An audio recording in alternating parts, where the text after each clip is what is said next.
Welcome to A Friend of Mine, a series of conversations with some incredible and inspiring women in business from regional and rural Australia.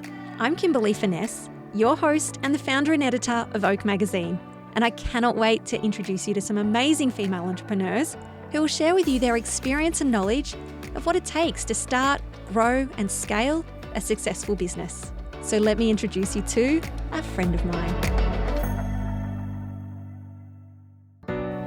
Kate Muldoon was working in palliative care when tragedy struck and turned her world upside down. She took this as a sign to reassess her own life and forged a new career in business coaching. Kate is the founder of Ladies with Tradies and works with couples in trade businesses to remove the overwhelm from running their business and take back control of their lives. Kate shares with us her story, the challenges faced by women with partners in the trade industry, and why we need to reevaluate the high expectations we place on ourselves. Meet my friend Kate from Ladies with Tradies. Welcome, Kate, and thank you so much for joining me. Thanks, Kimberley. Great to be here.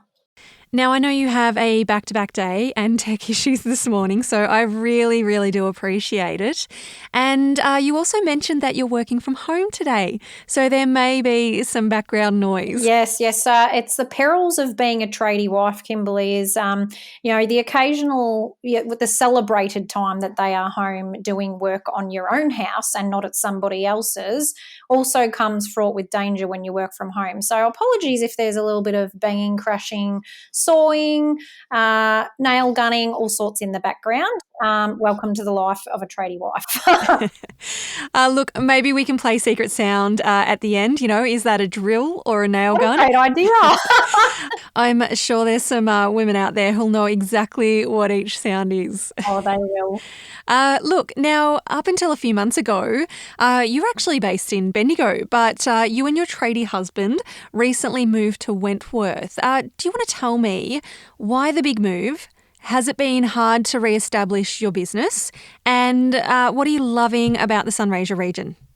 Oh, look, it was a bit of a random decision, which is not unlike the Muldoons. We're a bit random in our decision-making processes, but we moved up to Wentworth to live on the river, and it has been such an incredibly positive decision for us, for our relationship, for our businesses, a whole lot of reasons. We were looking for a bit of isolation, a bit of a change up. We knew we wanted to live on the river. We didn't think that would happen as soon as it has, so took an opportunity because we saw it, just grabbed it. And, as far as moving our businesses, it hasn't really, for me in Ladies with Tradies, it's not impacted my business really at all. I've been online now since probably June last year. So I did make the transition to be all online and coaching people via video when we decided we were going to move. So for me, I transitioned pretty easily. Jace, it's been really interesting. We've had to use a whole lot of the strategies that we teach at Ladies with Tradies to get Jason off the ground up here in the Sunraysia. So that's been kind of cool. And he was sort of, running crews of up to 5 blokes at a time and bits and pieces back in Bendigo for owner builders, and then came back to being on his little old lonesome. And so we had to start from scratch, but it's been unbelievable, and the community have really embraced us. And it's, the weather, gosh, so good. I mean, it has been raining this week, but we're just loving the lifestyle. We're very lucky. Yeah, it is a fantastic lifestyle there, isn't it? Look, I have a bit of a soft spot for that area. For the last 3 and a bit years, I've travelled up to Mildura to do some social media workshops and, had the chance to meet some wonderful small business owners, some of whom we've featured in Oak Magazine. And probably to that point, we featured your story in our Lisa Messenger edition way back in January last year, which does seem like a lifetime ago. Now, in it, you spoke of the moment that your world was turned upside down, but obviously that moment also gave you reason to reassess your own life and take a different path. Can you share that story with us? Yeah, sure. So, I'd been a palliative care nurse for quite some time, and it's so. I always say it's a little bit ironic. You can be working in the death industry, I suppose you say, and not necessarily be confronted by your own mortality or that of your own family. It seems a little bit strange. So, palliative care nursing is nursing people at end of life, and that was an incredibly rewarding career and such a privilege, and really gave me the opportunity to hone my communication skills and my assessment skills and my ability to really connect with people in a very, very vulnerable time of their lives and their families' lives. And then in April of 2010, my little brother died in a car accident at the age of 19. And it was, unfortunately, and this is the thing, Kimberley, everybody needs this kick up the butt, unfortunately, sometimes in life where they go, heck, I need to reassess here, and I need to. There's got to be more, or I need to live more on purpose, I suppose. And that wasn't necessarily the very deliberate dialogue I was having with myself at the time, but it's enough to when you're confronted by that, yeah, you do sort of go, heck, what am I doing? At the time, I was doing postgraduate studies. I was working in as an associate manager in PAL Care and also running an education program. And it was hectic studying and doing all that stuff. And then this all happened. I went, yeah, okay, there's got to be a better way. So started to reevaluate life. And then 11 months later, my partner, he and I had only recently separated, died of a drug overdose. And so within 11 months, these two significant gentlemen in my life had died, young people. And I was like, well, this is BS.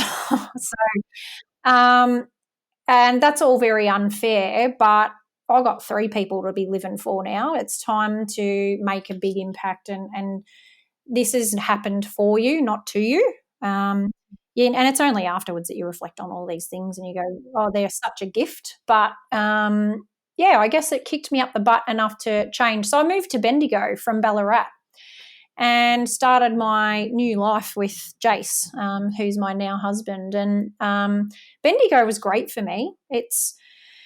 I went and got a coach myself, and that's how I learnt about business coaching, because I was running a little bit of a side business at home as well as working in healthcare, coaching executive teams and doing bits and pieces, and was feeling a little bit like a fraud, Kimberley. And I'm sure none of the women you ever interview feel like Oh, no. What's a fraud? No, that's not a feeling that we know. that.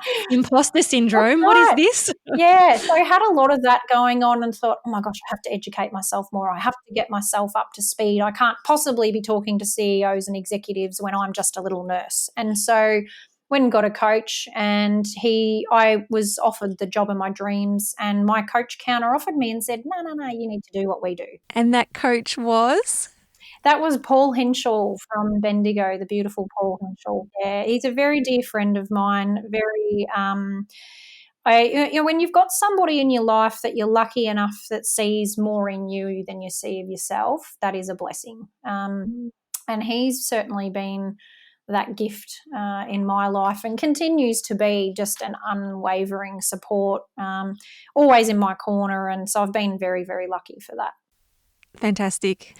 Now, when did Ladies with Tradies kick off then? You know, you obviously got into coaching, but when was it that you thought, oh, hang on here, there's a niche that I could fill?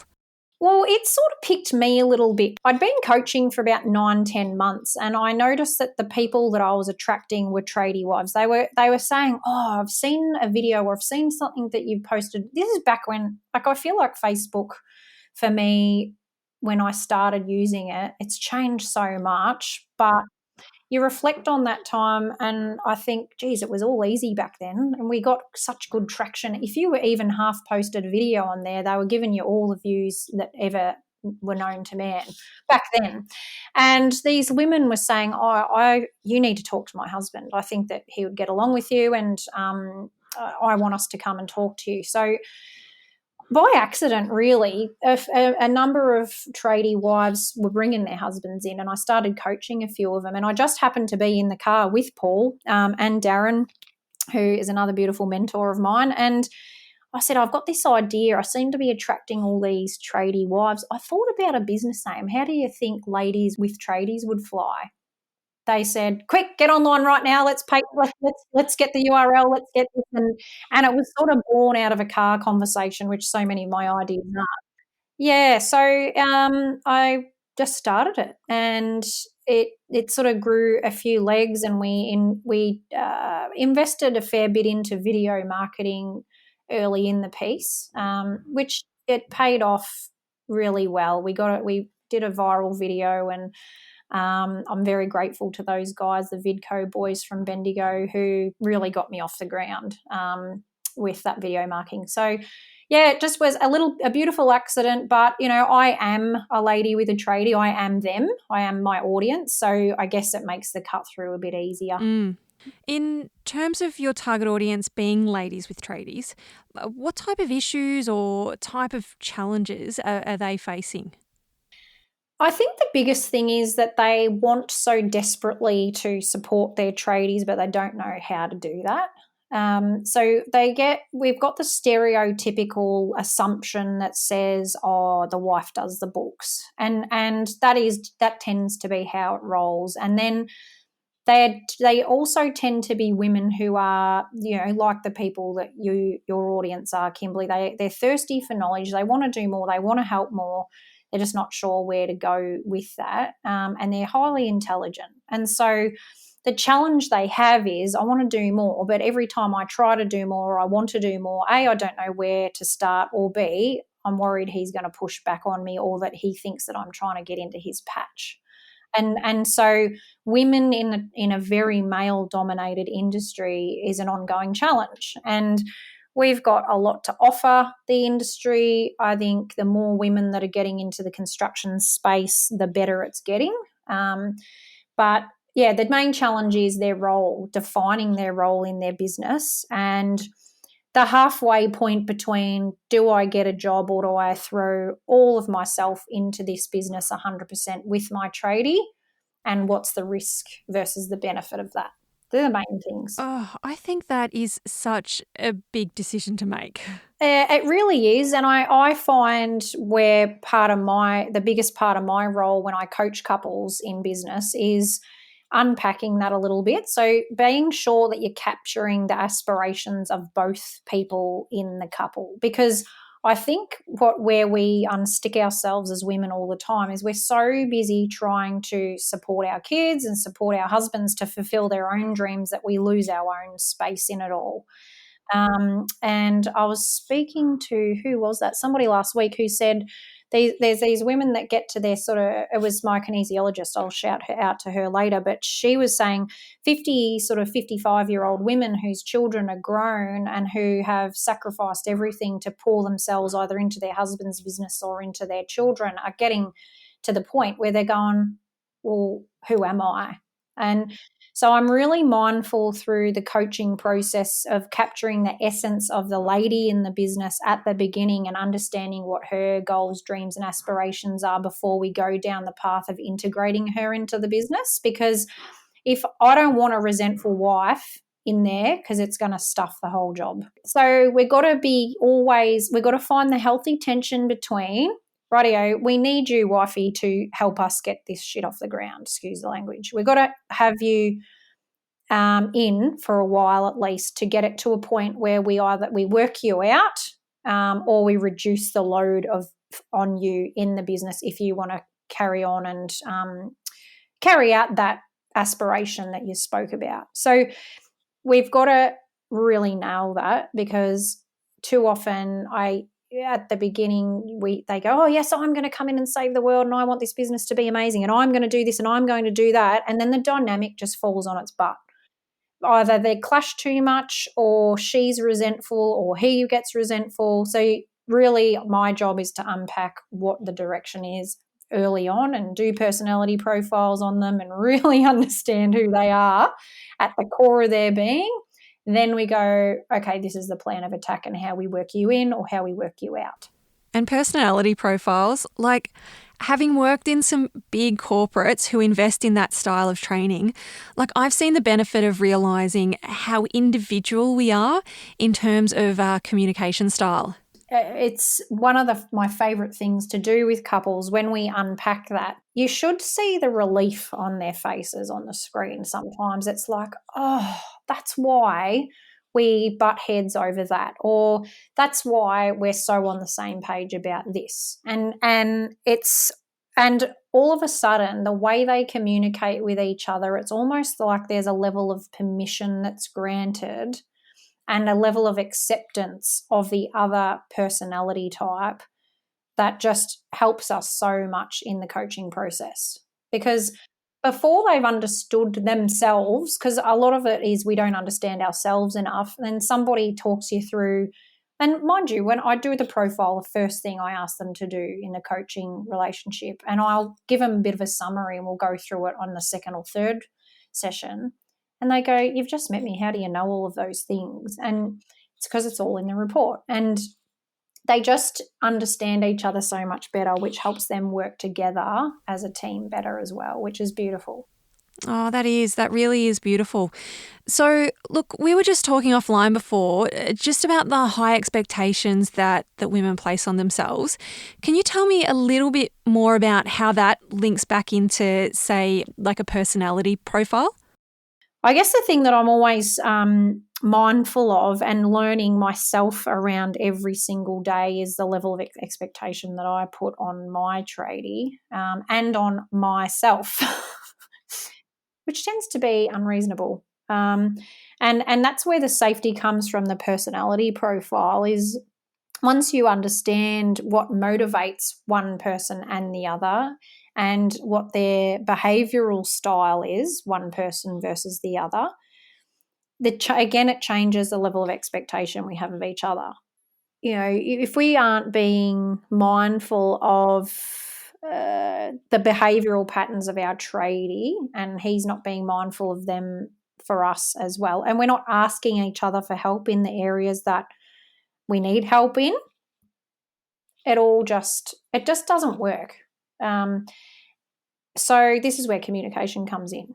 And I think that's probably one of the key things. It's funny, people say, thought we signed up for business coaching, not marriage counselling and mediation and, relationships advice and sex therapy. Like thought this was meant to be business coaching.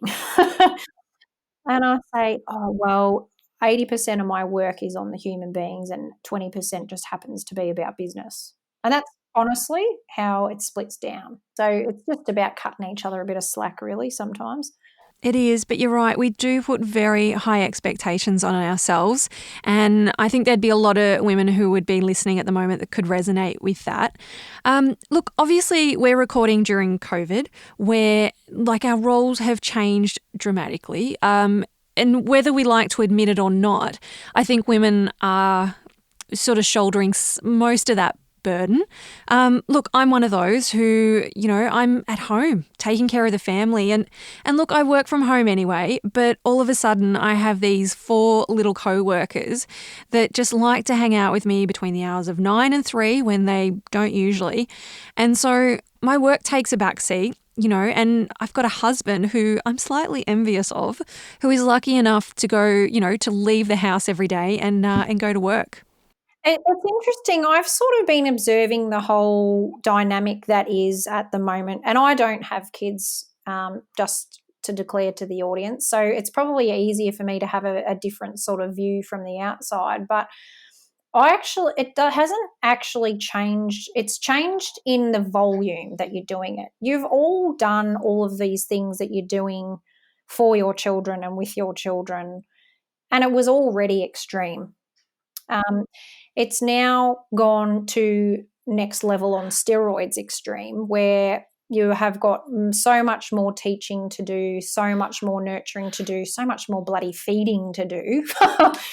And so it's all the things you were already doing. And yes, the expectation around the teaching element is completely different and you're getting sent all this stuff. But you're doing all the amazing things that you already did. And I don't think there's been enough recognition of that. Yeah, completely true. And just in regards to feeding small humans, just if anyone would like a tip that's listening, we pack lunch boxes at the start of each day, and it's then just kitchen closed, because otherwise, if they're not eating out of that lunchbox, they're in my kitchen cupboards, they're in my fridge, and they are costing me a small fortune on food. Oh, it's amazing. I can't, with all the mums I'm talking to, they're just like, seriously? What has anybody got ideas for how you keep them going? That's perfect. Beautiful. Yeah, it is a good tip, and it's certainly getting a workout at the moment. And do you know what? I actually don't make the lunch boxes myself, and I actually never have. So that just comes a little bit back to like the beginning of when we had our first baby, and just realizing really quickly that I wasn't suited to be a stay-at-home mum. You know, I wasn't happy staying at home all the time, and it just wasn't great for my mental health. So we role reversed. So my husband stayed home with the babies, and yeah, I went to work. And yeah, in a way, my husband is used to doing a lot of those stay-at-home jobs. So, you know, the cooking tea, doing lunch boxes, getting the washing done, all of that sort of stuff. So just sharing the load, I suppose. However, it's, yeah, really hard at the moment. Suddenly I've got all four home with me 24/7. And yeah, just trying to get their schoolwork done, make sure I'm on top of my client work, and that, you know, I'm still promoting my business. And yeah, it's just work overload at the moment. The juggle is real. Yeah, you're doing that. You're doing the juggle. A lot of the mums, I think that's where the biggest challenge is at the moment with the juggle between, because the businesses usually run from home as well, the people I'm working with, and so what. And you've nailed it with your husband. If everybody out there can take a leaf from Kimberley's family's book, is if you can lay down those ideals sooner rather than later, the better off you'll be. And I've honestly been having chats with many of the mums who are like, they send me a text to my clients, and I'll go, seriously, like, can you give me a job to do that's outside of the house that's business oriented, because I'm going to do something I shouldn't to my children, because they have very much decided in one way or another that their role is more than just the mum thing. And just is the wrong word. Don't take that the wrong way. You've got multifaceted roles as human beings, and the mum section of it, you need to almost declare what percentage of your world that will be, because all of my friends, especially colleagues who have drawn that line and accepted that line and who they are, and have stopped fighting against this BS ideal that, oh, I should love being a mother 24/7, and gone, no, no, no, that isn't me. If I do that, I'm either going to be highly anxious, highly depressed, or a combination of it all. And drawn that line and said, hey, husband, I need a chop out, just like you've done. Such a better relationship, such a better dynamic with the children as well. And you can give more to your kids for making that choice for yourselves than you ever would have if you tried to do it full time, the mum. Like, it's just, I mean, mother guilt, like, it should be seriously in the World Health Organization's mental health, section of the, I can't think of what the book's called right now off the top of my head, but the mother guilt thing is just rife in our society, and you're trying to do bloody everything, and it is unreasonable. 100% agree. Look, the flip side to that, Kate, is when you choose not to be like a full-time stay-at-home mum, is how you're perceived by other people, by society.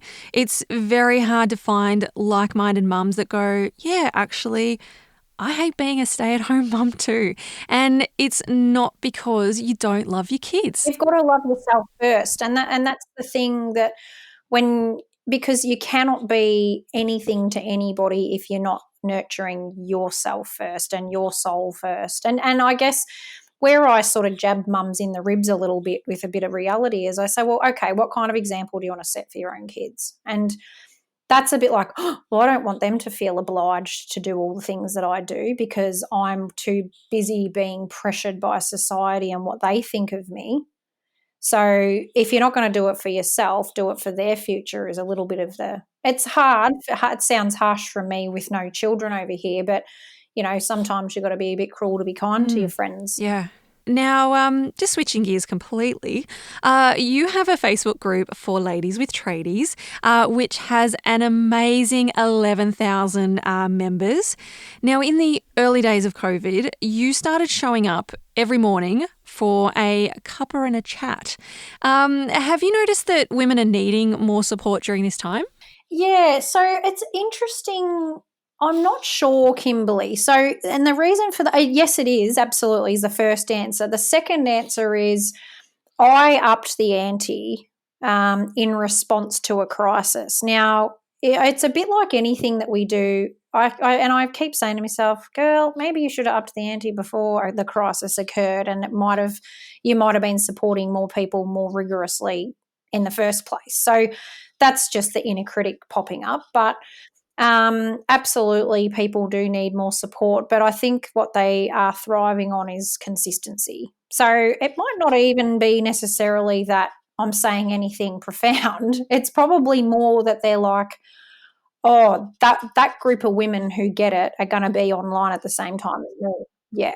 So I don't know. And sometimes, the topic will get traction. Other times it'll get less. And some people will go back and replay and tell me that they've done the replay thing and others won't. And so I never get too hung up on numbers. So I'm very privileged and very grateful that, a few people pop up on my lives, and it's awesome. And I love the interaction. So please keep coming if you're coming.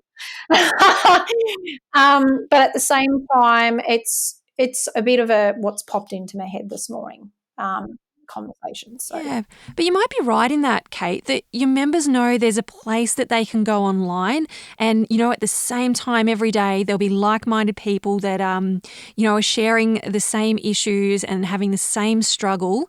So, yeah, that could very well be it. And I've got to say that's mostly okay. I educate people on all this business stuff, but every time I do around the room when we're on a Zoom with a group coaching session, say, "What have you taken away from today?" and it's been a group of women, they all say, "Oh, I just love the group." And I go, "Oh, bloody hell, I've taught you nothing." But that's awesome. That's what we want. We want people to feel part of something, and that's that's the best. That's the best. And if they happen to take away a little bit of information on the side, that's a bonus. My Yeah. gosh, it is. Now, you obviously have your coaching business, but you've also got two other projects that I would like to talk about. You're a published author now, so you can add that to your LinkedIn, and you're a podcast host as well. Oh, look, isn't it just what you do? Like It is. Yep. Well, the book thing, Kimberley, yes, it is super awesome, and I'm really proud and all of that. But that was a challenge I set to myself. For some reason, I'm one of those people that unless there's a challenge in it and a bit of competition, I probably won't do it. So I challenged myself. This was 2 years ago. Challenge was I wanted to finish something significant, and because I'm a bit of a magpie. I see a bright, shiny thing and off I go to it. And so I was like, what's the thing that has a very clear start and finish and is probably a little bit hard to do? And at the time, one of my action coach buddies was running a book writing course, and I was like, oh, geez, that's pretty start and finish, isn't it? And there's a product at the end, and it's a great business card at the same time. So that was that challenge I threw down to myself, and that was a process. Wow, and still makes me feel a little bit anxious knowing that it's out there. Really? Oh, it's your life on a page, and I get a bit vulnerable in a few parts of it. Which is what the whole point is if you're going to write something, put a bit of yourself in it. And I think sometimes, oh God, did I go too far explaining that part?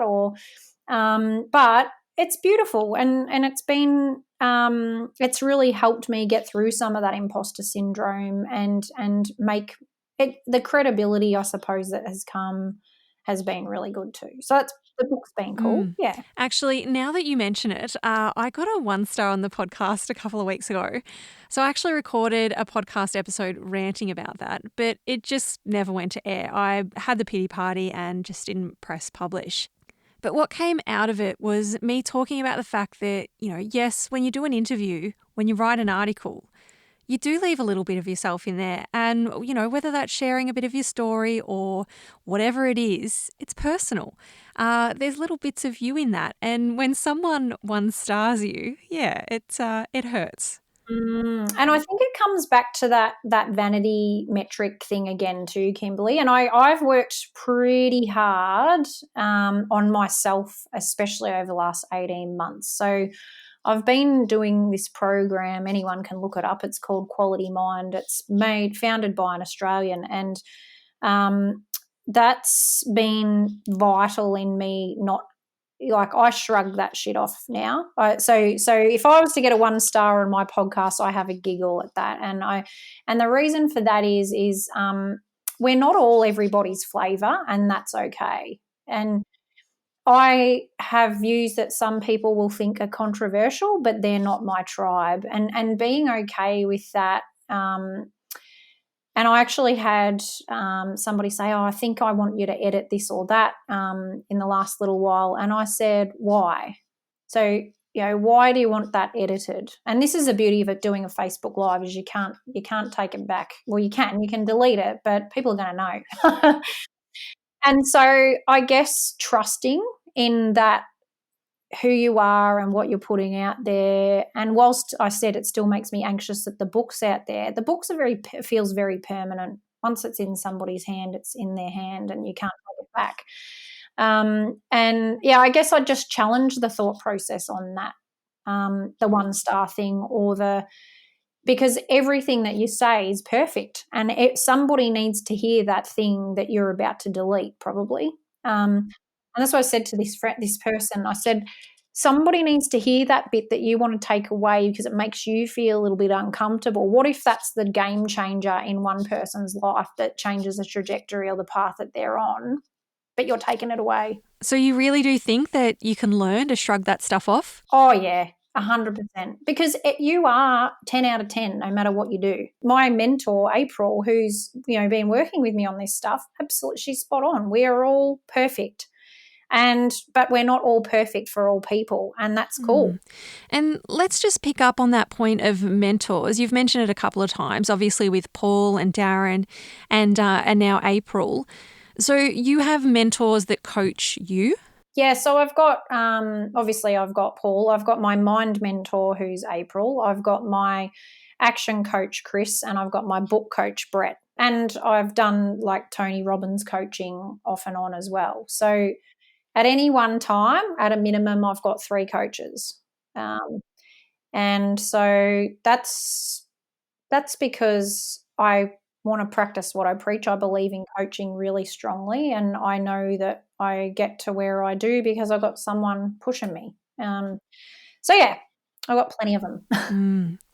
When you look back, Kate, can you see how far you've come? And can you identify like what's helped you get to where you are?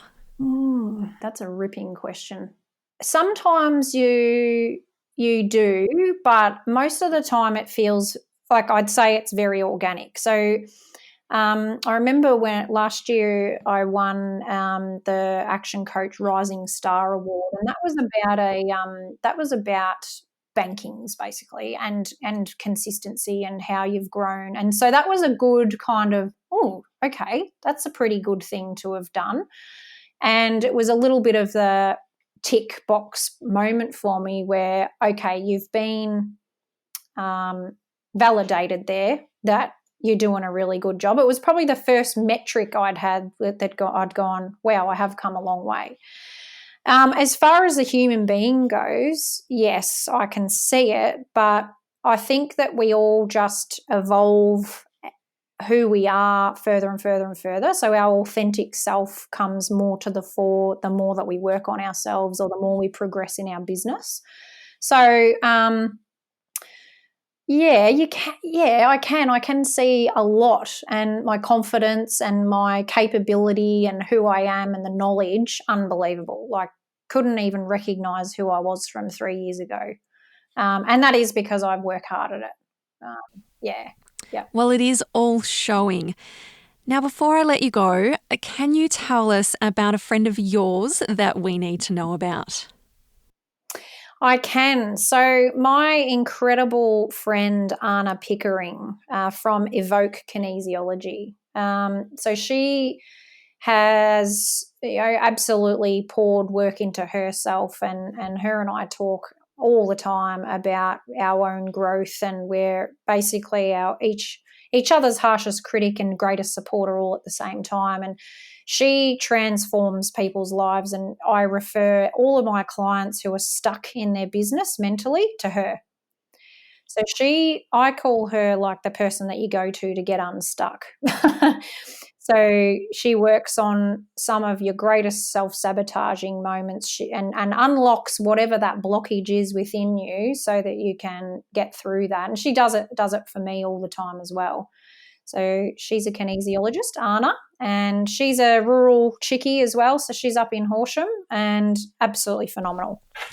There you go. I'm sure there will be many women listening to this right now and writing down Anna's name and how they can get in touch with her. And speaking of how to get in touch with people, where can we find you? Yeah, so I think Facebook is the best place, really. So Ladies with Tradies on Facebook, and send me a PM, and I'd be more than happy to chat with anybody, any couple or person or woman who's working in business with their partner, not just trades, because the themes are all the same. So hit me up on Facebook. Amazing. Thank you so much, Kate, for being on our podcast today. Pleasure. Thanks so much for having me. You're welcome. Now, before you take off with all that inspiration and knowledge, we'd love for you to leave a review on our podcast so that we can continue to amplify women's voices in the media. And if you have any questions, we'd like to celebrate a win, you can always connect with us on Facebook and Instagram at Oak Magazine AU. I'm so glad we've met and that now you know a friend of mine.